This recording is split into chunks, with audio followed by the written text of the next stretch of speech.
Muy buenas noches. Es una bendición poder estar estudiando la Escritura, estudiando y profundizando en la palabra de Dios. Y estas semanas hemos profundizado en el Salmo 119 e irlo llevando poco a poco, versículo por versículo. Una de las cosas que su servidor más disfruta es poder ir atesorando la Escritura. Cada vez que usted vaya a una cita, cada vez que usted vuelva a leer un versículo, se va a dar cuenta que hay cosas tan hermosas, tan maravillosas que a lo mejor en una primera lectura no alcanzamos a comprender o a lo mejor algún detalle no lo alcanzamos a notar. La porción de este salmo habla de muchos temas, como ustedes ya se darán cuenta, pero en esta noche vamos a centrarnos de los versículos 41 al 48 del Salmo 119. Que nos dicen lo siguiente: venga a mí tu misericordia, oh Jehová, tu salvación conforme a tu dicho, y daré por respuesta a mi avergonzador, que en tu palabra he confiado. Aquí habla de un tema que cada uno de nosotros necesitamos: la misericordia de Dios. El salmista dice, venga a mí. ¿Qué es la misericordia?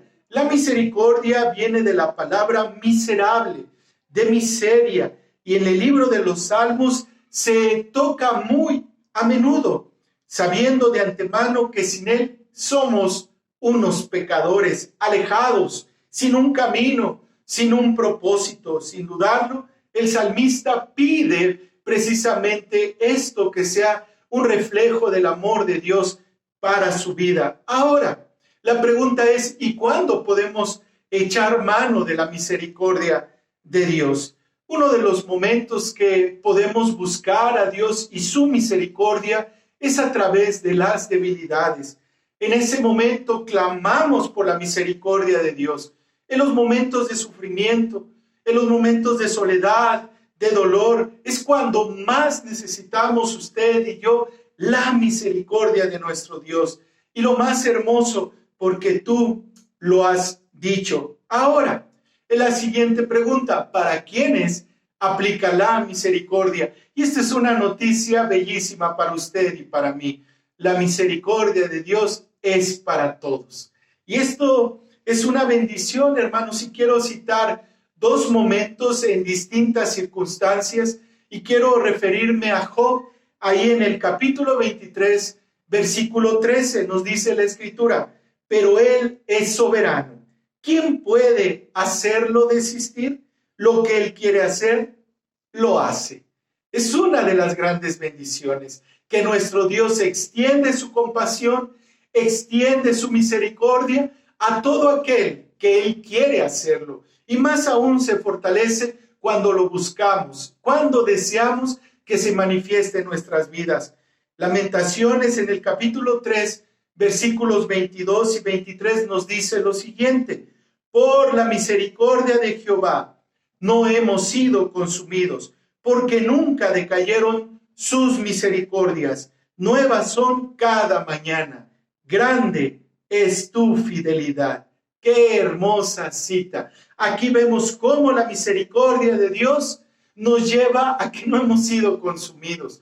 Por su misericordia no hemos muerto.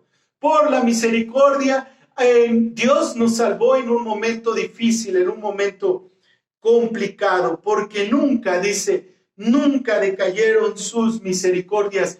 Es inagotable, hermanos, la misericordia de Dios. Y por si fuera poco, cada día, cada semana son nuevas, porque esta es la fidelidad de nuestro Dios.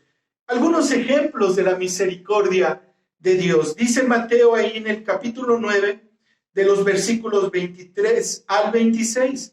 Al entrar Jesús en la casa del principal, viendo a los que tocaban flautas y la gente que hacía alboroto, les dijo: apartaos, porque la niña no está muerta, sino duerme.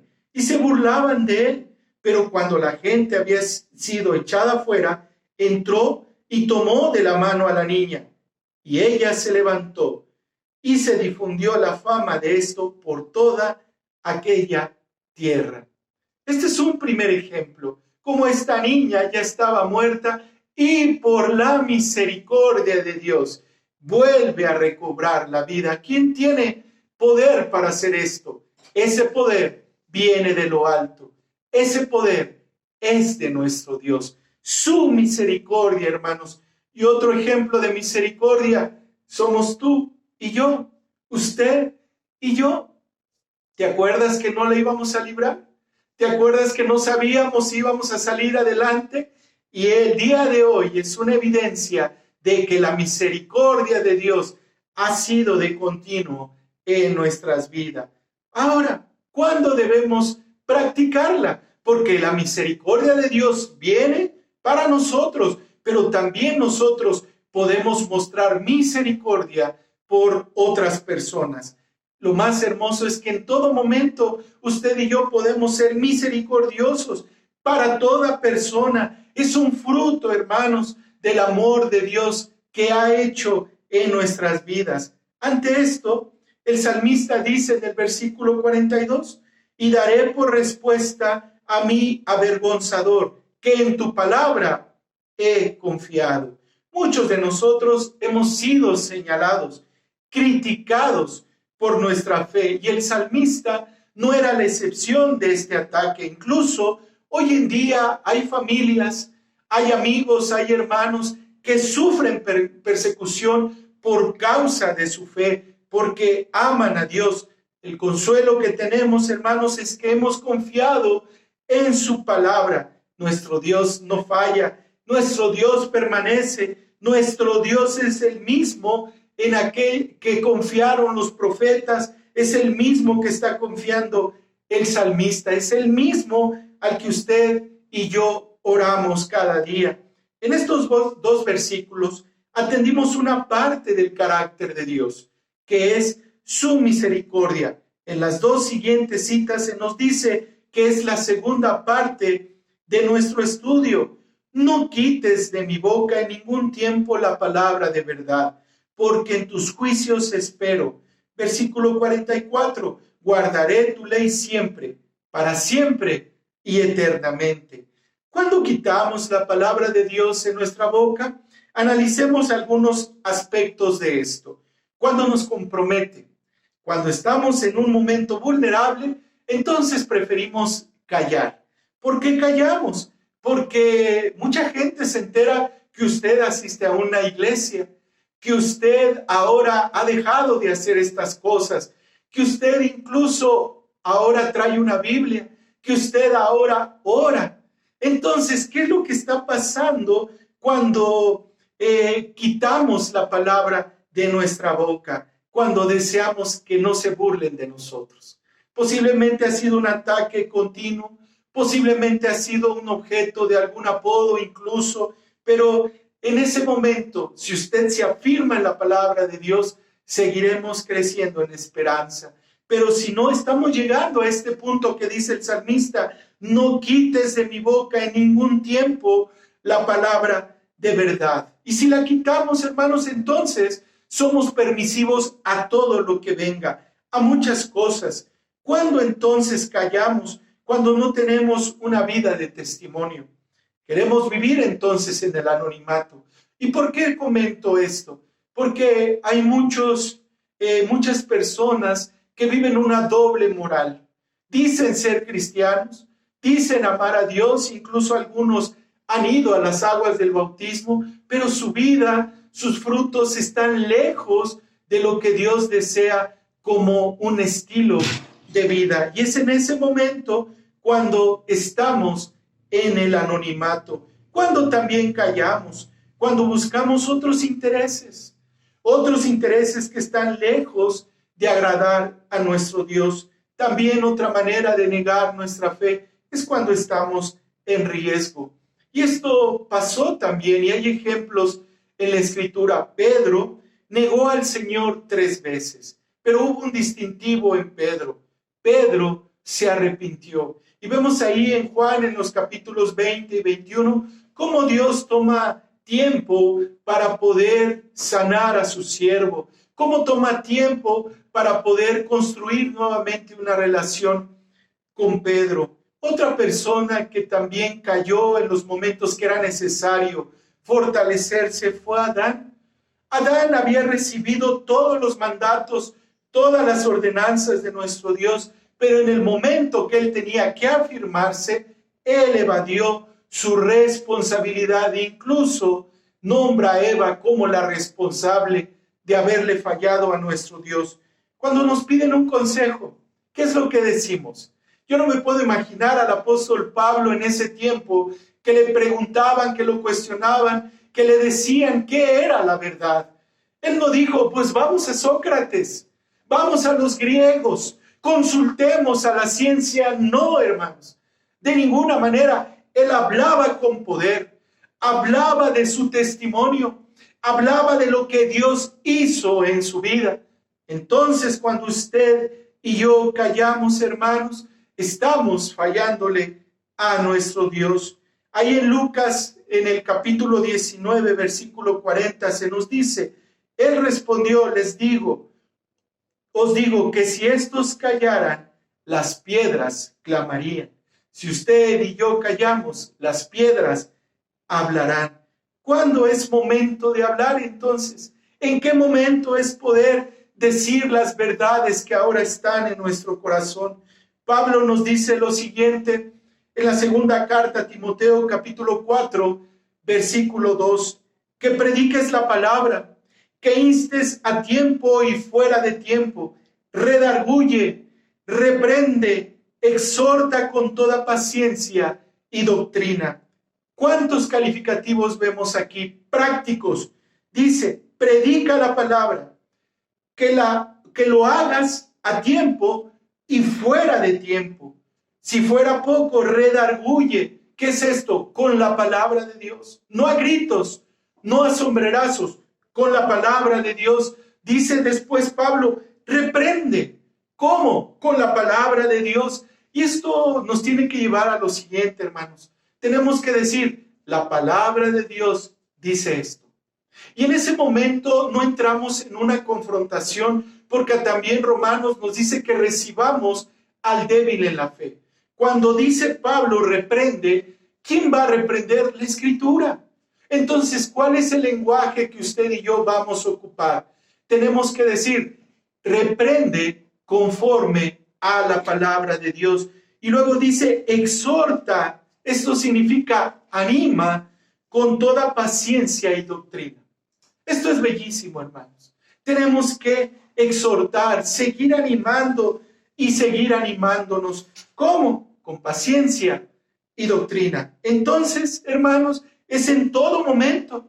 En todo momento usted y yo podemos compartir, incluso sin hablar, con nuestras acciones podemos mostrar que somos hijos de luz, que somos hijos del Dios Altísimo. Algunos callamos porque decimos que no sabemos mucho, apenas estoy aprendiendo, incluso lo he escuchado de algunas personas. Yo te quiero decir en esta noche, no calles, habla.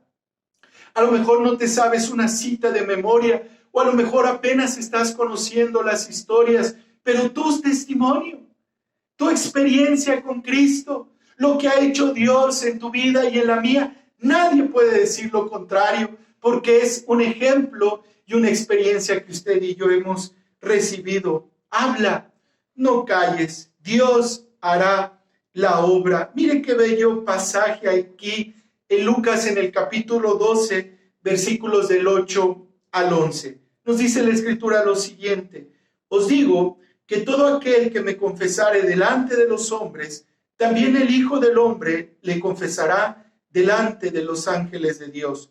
Mas el que me negare delante de los hombres, será negado delante de los ángeles de Dios.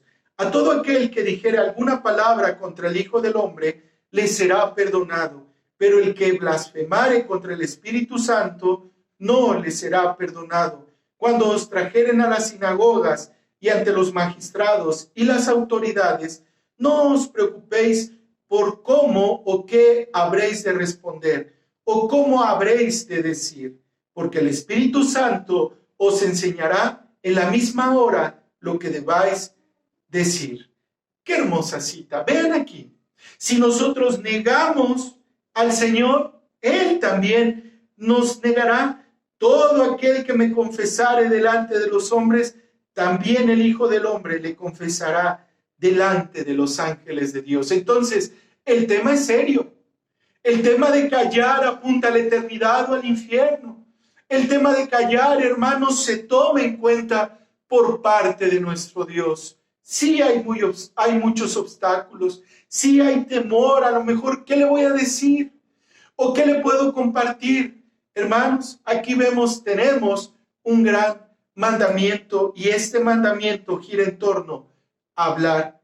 En el juicio de Dios que esperamos, en el día final, hermanos, el salmista dice, guardaré tu ley siempre, para siempre y eternamente. Con todo lo que hemos comentado, hay fruto, hermanos, hay una evidencia y este fruto se ve en nuestras actitudes. Miren lo que dicen los versículos 41 al 48, que es la tercera y última parte de nuestro tema. Dice el versículo 45, y andaré en libertad, porque busqué tus mandamientos. Hablaré de tus testimonios delante de los reyes, y no me avergonzaré, y me regocijaré en tus mandamientos, los cuales he amado. Alzaré asimismo mis manos a tus mandamientos que amé, y meditaré en tus estatutos. 5 expresiones, hermanos, del fruto de lo que había tomado el salmista como verdad. La primera, andaré. ¿Qué significa andar? En la mañana, a mediodía, en la escuela, en nuestro trabajo, todo lo que gira en torno a nuestra vida, dice el salmista, andaré en libertad, andaré con el Señor, porque busqué tus mandamientos. ¿Aún te sigue avergonzando ser cristiano? A lo mejor todavía te da pena que te vean leer, que te vean orar. Hermanos, aquí vemos unas palabras de ánimo. El salmista dice, andaré en libertad, hermanos. Juan 8 nos dice que a libertad fuimos llamados, no a esclavitud. ¿Cómo lo dice Juan? Conoceréis la verdad y la verdad nos hará libres, hermanos. Otro de los calificativos que hace el salmista dice, hablaré. ¿De qué hablamos? ¿De qué hablan los hijos de Dios? Los hijos de Dios hablan de lo que hay en su corazón. ¿Recuerdas esta cita? Dice, de la abundancia del corazón habla la boca. Por eso este versículo 46, hablaré de tus testimonios delante de los reyes. Yo creo que el salmista tenía esta visión de ir, tenía esta visión de correr, tenía esta visión de poder extender el territorio de nuestro Dios. Hablaré delante de los reyes. A veces decimos, pero ¿quién sabe si me van a escuchar? ¿O quién sabe si lo van a tomar? ¿Recuerdas lo que leímos en Lucas? Dice que el Espíritu Santo nos va a mostrar qué decir. Tú habla. Dice el profeta Isaías que su palabra nunca regresa vacía. Ahora, después de andar y después de hablar, hermanos, dice que esto le provoca gozo al salmista. Hermanos, no hay mayor retribución, no hay mayor consuelo, no hay mayor pago que agradar a nuestro Dios. De verdad, se los digo, a medida que nosotros estamos compartiendo nuestra fe, vemos cómo personas escuchan, a lo mejor de un grupo de 10, alguien se te va a acercar. Un día me invitaron a una prepa a poder dar un devocional. Y sin duda eran jóvenes, sin duda el hablar de Dios a pocos les interesa. Pero después de hablar, después de estar compartiendo la palabra de Dios, dije, bueno, Dios, se habló tu palabra y creo que nadie escuchó. Me bajé, salí y una chica al finalizar se acercó y pidió oración. Pidió que una oportunidad de cómo podía retomar su camino. A lo mejor para nosotros en ese momento pudo haber sido un fracaso o pudo ser una pérdida de tiempo, pero para nuestro Dios no, hermanos, porque no hablamos de nosotros, hablamos de su palabra y en su palabra hay poder de nuestro Dios. Termina el salmista, dice, alzaré y meditaré. Qué hermoso. Y si lo vemos como un círculo, hermanos, todo esto era algo que repetía el salmista de forma cotidiana. Y si me permiten ir un poquito más allá, es el perfil de todo cristiano. Andar, hablar, gozarse, alzar y meditar en la palabra de Dios, en los mandamientos de nuestro Dios, de los cuales tenemos que aprender, hermanos. Si usted apenas está conociendo qué es nuestro Dios, usted tiene que asimilar cada mensaje. Pero si usted ya lo conoce, ahora tenemos que dar el siguiente paso, que es desarrollarlo. Ahora, si usted ha ido aprendiendo y desarrollando, ahora tenemos que cuidar de no alejarnos de nuestro Dios. Y lo más hermoso, hermanos, que esto no es imposición. Esto es fruto de la obra de nuestro Dios en nuestras vidas, hermanos. Son fruto de lo que Él ha hecho en nuestro corazón. Por eso, hermanos, te queremos animar a través de estos salmos y a través de estos estudios. Quiero repetir el versículo 43 del Salmo 119. No quites de mi boca en ningún tiempo la palabra de verdad, porque en tus juicios espero. Oremos en esta noche. Padre, gracias te damos por lo que tú has mostrado hasta el día de hoy. Gracias te damos por tus múltiples misericordias, porque esas son nuevas cada mañana. Señor, que nadie calle, Señor. Permítenos que nosotros hablemos en tiempo y fuera de tiempo, Padre, de lo que tú has hecho ya en nuestras vidas, Señor. Gracias por este bello salmo, porque nos conduce, Padre, a afirmarnos, nos lleva, Padre, a aferrarnos a la palabra de Dios, Señor. Señor, deseamos estar cerca de ti, así como termina este salmo, con tus mandamientos, practicando tus estatutos y gozándonos en tu palabra, Señor. Permítenos, Padre, ser un canal de bendición para nuevas personas. Permítenos, Señor, ser un testimonio vivo, Padre, porque si no, Padre, las piedras hablarán, Señor. Tú quieres utilizarnos, tú quieres desgastarnos en tu palabra, Señor. Aquí estamos delante de ti, Señor, un pueblo que clama, un pueblo que ora y un pueblo que pide que se ensanche tu territorio, Señor. Gracias te damos. En el nombre de Cristo Jesús oramos en esta noche. Amén. Que Dios les bendiga.